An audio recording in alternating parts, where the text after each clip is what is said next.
let's continue with the very popular use for timer component, which is a PWM signal used to run a servo motor control. First, a couple of words about the servo motor control in case you are not familiar with them. So basically,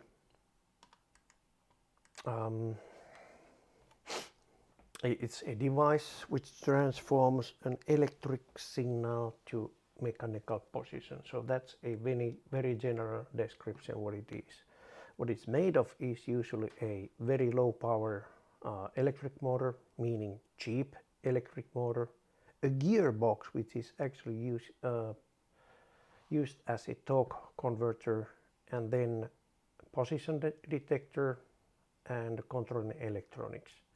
And these are very cheap and common devices, for example in RC toys such as planes, helicopters, boats, drones, then robotics, electric clocks, door openers, CNC systems, and wherever you need a precise mechanical position control and also moving. So it's a single component device solution for moving things.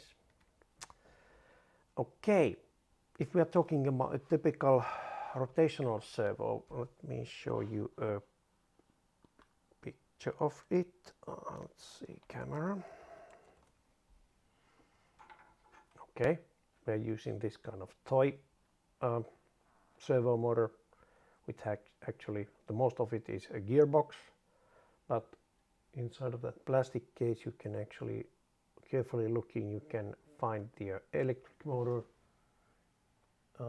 somewhere behind these. Oh, okay, it's on this end. You can see the electric motor, and then the rest of that package is more or less the gearbox on the top and some electronics on the bottom.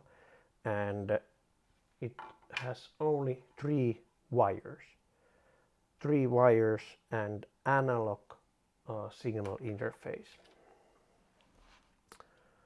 So basically this kind of standard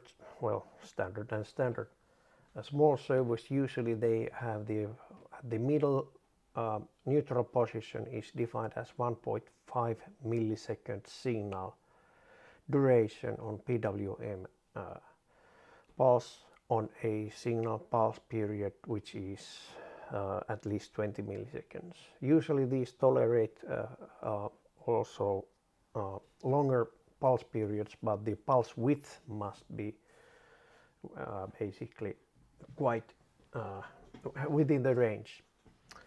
Okay, so minimum angle usually say around less than 1 millisecond. That will be counterclockwise max angle, and then the PW signal of the maximum, which is usually around 2 milliseconds, you have clockwise maximum angle. Okay, and these are very device dependent numbers. You should always check the voltage range or the PWM pulse width ranges. You can actually mechanically jam these cheap servos to either end, either clockwise or counterclockwise end, and that in general it basically burns that electric motor, and you need to get a new one. Okay, so check the data sheet if available. Other things to check, so observing the operating power. So high torque and power always, well, you cannot make a high torque and power without higher voltage or higher max current. This device what we are using, the SG90, is very low power device, and I like it because you can actually power it directly from the board. So you don't need a separate the power supply. In case you have these a little bit bigger ones, models that are, well, they have more power, well, it also means that this board we are using, you cannot anymore take that power from your USB bus. But this, as long as you don't load it mechanically too much, then this should actually be okay on your USB bus. Signal voltage level, okay. Most of servos are TTL level, which can tolerate 5 volt signals, but not all. Nominal power of this SG90 is actually 4.8 volts, but it's okay to run it on 5 volts, and then this is TTL compatible signal. Okay, then even a small servo can damage you, especially if you have heavy metal or metal blades or sharp edges there. You can easily cut your finger with the low power, so be careful. They are designed for high torque. And then, okay, about the again pulse width. If you have too long or too short signal pulse width, it can actually mechanically destroy the servo. Depends on the this device manufacturing if there are any safety end limiters, all that kind of things. But on the other hand, those always add 1 cent or such on the price. So tendency is that if you are working with the lowest price components, then you need to be more careful with these signals. And yeah, too much load. If you push the limits, you and don't take care of the power consumption of the device, then you can burn the electric motor on it. Okay, so but anyways, now you have been warned. I personally myself have destroyed on only one of these servos what we are using, these SG90s. I have burned several bigger ones, but these are hard to burn actually, and only once I have jammed the device, but well, students have had more success on jamming it on either end. Okay, so that's the in principle the kind of theory part. Let's take another look actually on a graphics, what the signal should look like. So there is a very simple graphics animation I made. So so practically, let's see, I think I need to open that one again. Okay, we start this controlling the servo with PWM signal. It should look more or less like this. So basically there's a 20 millisecond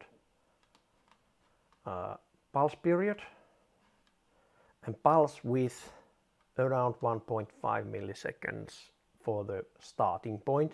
That's a safe assumption that when you start a device, you run it on a safe location, and in my case I think that at the middle it will be a safe. 1.5 milliseconds should be the center neutral position for the servo.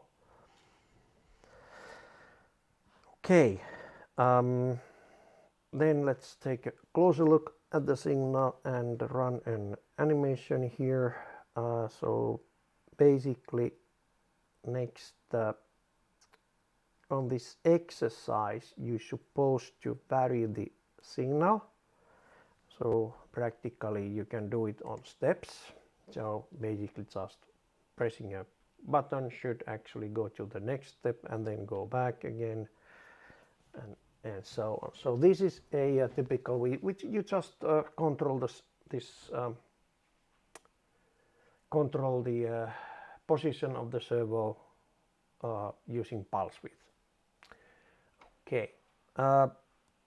The next step actually would be, since this would be again a little bit hard for the especially if there's any mechanical load, usually this kind of rapid changes it gives a lot of stress on the electrics and mechanics. So actually the exercise will be also practicing how to run this smoothly, which of course means that you will be changing the pulse width smoothly, like that one. So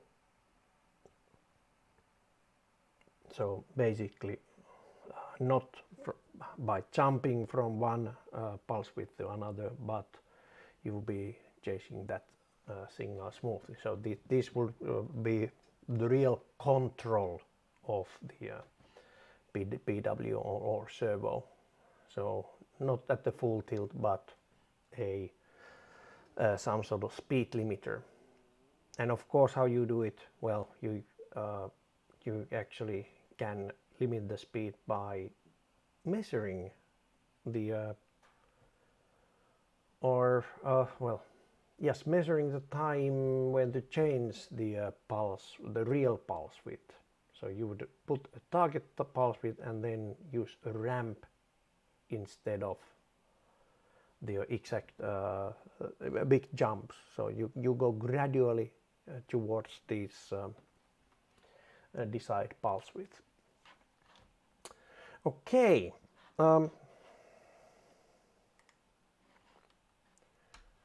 That's more or less the theory part, and next I would go through the exercise.